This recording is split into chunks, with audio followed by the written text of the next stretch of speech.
কুমিল্লায় খালের বাঁধ অপসারণ করে ২৫০ বিঘা কৃষি জমি অবমুক্ত করেছেন স্থানীয় সংসদ সদস্য আবুল কালাম। শনিবার কুমিল্লার লাকসামের গোবিন্দপুর ইউনিয়নের নাড়িদিয়া এলাকায় আঙ্গারিয়া নাড়িয়া খাল থেকে এই বাঁধ অপসারণ করেন তিনি। স্থানীয় কৃষকরা জানান, বিগত সরকারের আমলে প্রভাব খাটিয়ে একটি মহল প্রায় ২৫০ বিঘা জমির ৩ পাশে বাঁধ নির্মাণ করে মাছ চাষ শুরু করে। এতে ক্ষতিগ্রস্ত হন ওই এলাকার সহস্রাধিক কৃষক। ৩ ফসলি জমি রূপ নেয় এক ফসলি জমিতে, ব্যাহত হয় কোটি টাকার ধান উৎপাদন। ঋণগ্রস্ত হয়ে পড়েন শত শত কৃষক। স্থানীয় কৃষকদের দাবির মুখে শনিবার তাৎক্ষণিক খালের বাঁধ অপসারণের নির্দেশ দেয়া হয়। এ সময় সংসদ সদস্য আবুল কালাম বলেন, কৃষকরা যা চায় তার পক্ষে রয়েছে সরকার। খাল দখল করে কৃষকদের ক্ষতি করার অধিকার কারণেই আজই খালের বাঁধ অপসারণ করা হবে। সেই সন্ত্রাসীরা হলো বিগত ১৭ বছর প্রায় ১২০ হেক্টর জমি তারা এই দখল করে জোরপূর্বক মৎস্য চাষ করছে এবং বর্ষাকালে বাড়িঘরে পানি উঠে গেছে, রাস্তাঘাট ডুবে গেছে তাদের নিজস্ব স্বার্থসিদ্ধির জন্য।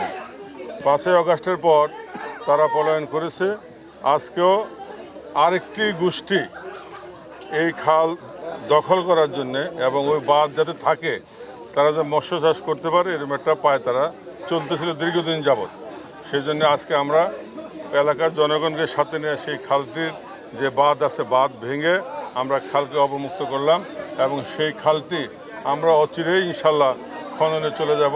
সেই খাল খনন হলে এলাকাবাসী উপকৃত হবে। আর আজকে যে ভুগুই এবং নাথের ভেটুয়ার যে খাল উদ্বোধন করলাম আমরা, এটা আমাদের হলো মাননীয় প্রধানমন্ত্রী জনাব তারেক রহমানের যে ৩১ দফা বাস্তবায়ন, ৩১ দফার একটি দফা হলো খাল এবং নদী পুনঃখনন। এই খাল নদী পুনঃখননের আজকে এই খালটি আমরা মনোরগঞ্জ উপজেলা আমরা কাটার জন্য উদ্বোধন করলাম। আমরা ইনশাল্লাহ ১ মাসের মধ্যে এই ১৩ কিলোমিটার খাল আমরা কাটা সম্পন্ন করব। এর পাশাপাশি এখানে আমাদের যে ম্যানুয়াল যে খালটা কাটিং হবে সেটাতে আমাদের পার শ্রমিক প্রতিদিন ২০-৩০ সিএফটি মাটি কাটবে, মানে ৩০ টুকরি। তো আমি বলেছি ভাই টাকাটা যদি হালাল করে নেন তাহলে ৩৫-৪০ টুকরির হবে। কারণটা হলো মহিলা বা দুর্বল পুরুষেরা এক সিএফটি মাটি মাথা নেওয়া তাদের জন্য কষ্টকর। এই জন্যে তাদের বিচারটা তাদের কাছে দিয়ে গেছি এবং সাথে সাথে এটাও বলেছি আগামী ১ মাসের মধ্যে এই যারা খাল কাটবেন তাদের হাতে প্রায় ১ কোটি টাকা যাবে সরকারের। ওই টাকাটা সার্কুলার হবে কোথায়? এই মানে নাথের ভেটু এবং খিলা ইউনিয়নে হবে, তাই না? বিপুল্লাহ এই 2টা ইউনিয়নের খালের আশেপাশে যারা আছেন তারাই কত দরিদ্র এবং মেহনতি মানুষ যারা জীবনে কাজ করেন নাই কিন্তু কাজ করতে চান। আজকে তারা আগামী ১ মাস ১০ দিনের মধ্যে প্রায় ১ কোটি টাকা তাদের হাতে আমাদের সরকার গনে তার ব্যাংক অ্যাকাউন্টে পাঠিয়ে দেবে। তাহলে ১ মাস ১০ দিন কাজ করার পরে এই ৭৭৩ জন শ্রমিক কিন্তু একটা দক্ষ শ্রমিকে পরিণত হলো। তারা এখন পাবলিকলি কাজ করলো ৮০০-৯০০ টাকা পাবে। আর আমাদের যে কর্মসূচি এদেরকে আমরা বারবার রিসাইকেল করে আমরা খাল খনন করতে পারবো। আমাদের খাল খনন, নদী খনন, আমাদের কার্জন খাল সবচেয়ে বড় খাল এবং নদী হলো আমাদের ডাকাতিয়া নদী। এর বাহিরে যত বড় খাল আছে সেগুলো আমরা পর্যায়ক্রমে অবমুক্ত করবো ১ নম্বর। দ্বিতীয়ত খাল কেটে আমাদের যে পানি সংরক্ষণ করা 12 মাস, যাতে কৃষক ভাইরা এই খালের পানি দিয়ে যাতে চাষাবাদ করতে পারেন, এটা হলো আমাদের ব্যাপক স্বপ্ন।